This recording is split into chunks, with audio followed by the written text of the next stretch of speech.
तो आज मैं आपको एक अनोखी रहस्यमय कहानी सुनाऊंगा। अगर आप चैनल पर नए हैं तो अभी सब्सक्राइब कर ले तथा कहानी पूरा देखे। अंत में एक अनोखा रहस्य छुपा है। धन्यवाद। तो सुनिए।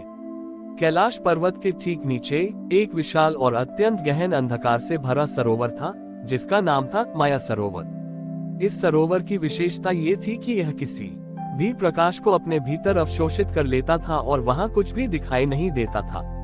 एक बार चंद्रमा सोम को अपनी शीतलता और प्रकाश पर बहुत अहंकार हो गया। वह रात के समय अपनी अनुपम सौंदर्य राशि से पूरे ब्रह्मांड को जगमगाता था और सोचता था कि उसके बिना सृष्टि का कोई अस्तित्व नहीं। उसने कैलाश पर महादेव को समाधि में लीन देखा और मन में सोचा, महादेव, आप तो हमेशा ध्यान में लीन रहते हैं, आपको मेरा महत्व क्या पता। मेरे प्रकाश के बिना तो ये पूरी सृष्टि काले अंधेरे में डूब जाएगी। अपने अहंकार को सिद्ध करने के लिए चंद्रमा ने निर्णय लिया कि वह माया सरोवर पर जाकर अपनी पूरी शक्ति से प्रकाश डालेगा और उसके अंधकार को नष्ट कर देगा। जब चंद्रमा अपनी पूरी शक्ति से सरोवर पर चमका तो एक अद्भुत घटना घटी। सरोवर के अंधकार ने चंद्रमा के प्रकाश को निगल लिया। सरोवर के ऊपर खड़े चंद्रमा का प्रतिबिंब तो दिखाई दिया, लेकिन सरोवर का अंधकार वैसा ही घना बना रहा। चंद्रमा क्रोधित हो गया। उसने अपनी पूरी ऊर्जा झोंक दी, पर माया सरोवर पर कोई फर्क नहीं पड़ा। अचानक सरोवर के केंद्र से एक काला कमल ब्लैक लोटस धीरे धीरे ऊपर उठा। ये कमल ऐसा था कि यह प्रकाश को परावर्तित रिफ्लेक्ट नहीं करता था, बल्कि पूरी तरह अवशोषित कर लेता था, जिससे वह स्वयं और भी अधिक काला दिखाई देता था। चंद्रमा ने घबराकर महादेव को पुकारा, हे महादेव, ये कैसा सरोवर और यह कैसा कमल, मेरा सारा प्रकाश कहाँ चला गया। महादेव ने धीरे से अपनी समाधि तोड़ी। उनके माथे पर विराजित अर्धचंद्र चंद्रमा भी सहम गया था। महादेव मुस्कुराए और बोले, सोम, तुम्हारा प्रकाश तुम्हारा वरदान है, पर तुम्हारा अहंकार तुम्हारी सीमा है। ये सरोवर अज्ञान का प्रतीक है और यह काला कमल कामना का प्रतीक है। महादेव ने आगे समझाया, सोम, तुम बाहरी प्रकाश हो, तुम बाहरी जगत को प्रकाशित कर सकते हो, पर इस माया सरोवर अज्ञान का अंधकार बाहरी प्रकाश से नष्ट नहीं होता। इस सरोवर के केंद्र में जो काला कमल कामना है, वह हर प्रकाश को, हर ज्ञान को, हर ऊर्जा को सोख लेता है।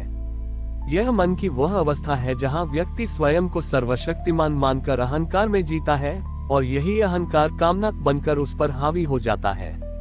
महादेव ने फिर अपने गले में धारण किए गए विष हलाहल को स्मरण किया। उनके कंठ की नीलिमा और अधिक गहरी हो गई। उन्होंने चंद्रमा से कहा, यह अज्ञान और कामना केवल एक ही चीज से नष्ट हो सकती है, और वह है आत्मज्ञान का आंतरिक प्रकाश। बाहरी प्रकाश से अज्ञान नहीं मिटता, जैसे तुम इस सरोवर को नहीं मिटा सके। ये कहकर महादेव ने अपना त्रिनेत्र, तीसरा नेत्र खोला। उनके त्रिनेत्र से कोई अग्नि नहीं निकली, बल्कि एक शांत, स्थिर और निर्मल ज्ञान ज्योति निकली, जो सीधी उस काले कमल पर पड़ी। जैसे ही ज्ञान ज्योति काले कमल से टकराई, वह काला कमल प्रकाश को सोखने के बजाय उसे अपने भीतर प्रकाशित करने लगा। क्षण भर में वह कमल काले से श्वेत हो गया और सरोवर का अंधकार तुरंत छट गया। चंद्रमा को अपनी भूल का एहसास हुआ। उसने जाना कि अहंकार के साथ दिया गया उसका प्रकाश केवल मोह था, जबकि महादेव का आंतरिक ज्ञान प्रकाश ही वास्तविक शक्ति थी, जो अज्ञान सरोवर और कामना कमल दोनों का नाश कर सकती थी।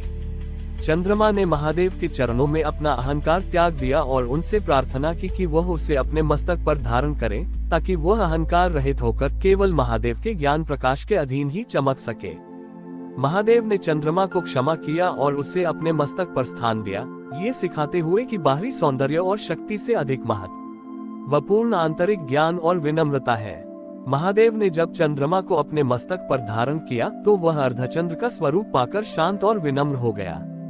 अब वह महादेव के ज्ञान और स्थिरता के साथ मिलकर चमकता था। परंतु माया सरोवर पर हुए उस परिवर्तन को देखकर कैलाश के पास एक और सत्ता थी जिसे ईर्ष्या हुई। ये था चित्रकेतु नामक एक रूप बदलने वाला गंधर्व। चित्रकेतु सुंदरता और प्रतिभा का प्रतीक था, लेकिन वह अत्यंत ईर्ष्यालु था। उसे इस बात से जलन थी कि चंद्रमा को महादेव के मस्तक पर सर्वोच्च स्थान मिल गया। चित्रकेतु ने सोचा कि यदि वह महादेव के ज्ञान को भी भ्रमित कर दे तो वह चंद्रमा की जगह ले सकता है। उसने एक चाल चली। वह रूप बदलकर माया सरोवर के पास आया, जो अब ज्ञान ज्योति से श्वेत कमल वाला विमल सरोवर बन चुका था। चित्रकेतु ने कमल के चारों ओर मोहक संगीत और नृत्य का मायाजाल फैलाया। उसका उद्देश्य था श्वेत कमल ज्ञान को फिर से उसकी पुरानी स्थिति में लाना। जैसे ही संगीत और नृत्य की मोहक तरंगें उठी, श्वेत कमल हल्का सा हिलने लगा। ज्ञान की स्थिरता भंग होने लगी। महादेव ने कैलाश पर बैठे बैठे ये सब देखा। उन्होंने चंद्रमा की ओर देखा, जो अब उनके मस्तक पर शांति से चमक रहा था। सोम, महादेव बोले, मोह चित्रकेतु का संगीत जब ज्ञान कमल पर हावी होने का प्रयास करता है तो सबसे पहले स्थिरता अचलनाथ की डगम गाती है। अब तुम्हारी परीक्षा है। तुम मेरे मस्तक पर हो, पर क्या तुम स्वयं अपनी विनम्रता बनाए रख सकते हो? उद्धरण चिन्ह। महादेव ने चंद्रमा को एक दिव्य कर्णफूल कान का आभूषण दिया। ये कर्णफूल उनकी समाधि की स्थिरता से बना था। सोम, इस कर्णफूल को धारण करो और अपने प्रकाश को उस ध्वनि पर केंद्रित करो।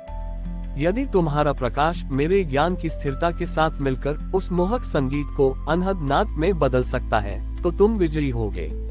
उद्धरण चिन्ह। चंद्रमा ने तुरंत वह कर्णफूल धारण किया। उसने आंखें बंद की और महादेव के मस्तक पर अपनी स्थिति की विनम्रता को याद किया कि उसका प्रकाश अब उसका नहीं, महादेव का ही अंश है। जैसे ही उसने अपना प्रकाश केंद्रित किया, चित्रकेतु का मधुर और भटकाने वाला संगीत धीरे धीरे बदलने लगा। चंद्रमा की ज्ञान से भरी शीतल किरण ने संगीत से टकराई और चित्रकेतु की मोहक धुनें अब एक गहरे, शांत और आत्मिक ओम के नाद में परिवर्तित हो गईं। ये नाद इतना पवित्र और स्थिर था कि चित्रकेतु का रूप टिक न सका। चित्रकेतु का माया जाल तुरंत टूट गया। उसका सुंदर गंधर्व रूप भंग हुआ और वह अपने असली ईर्ष्यालु रूप में वापस आ गया। चित्रकेतु ने डरकर भागने की कोशिश की, पर ओम के नाद ने उसे घेर लिया। चित्रकेतु का अहंकार भी टूट गया। वह समझ गया कि ईर्ष्या और मोह से भरी प्रतिभा महादेव की ज्ञान शक्ति के सामने कभी नहीं टिक सकती। उसने तुरंत महादेव के समक्ष क्षमा याचना की।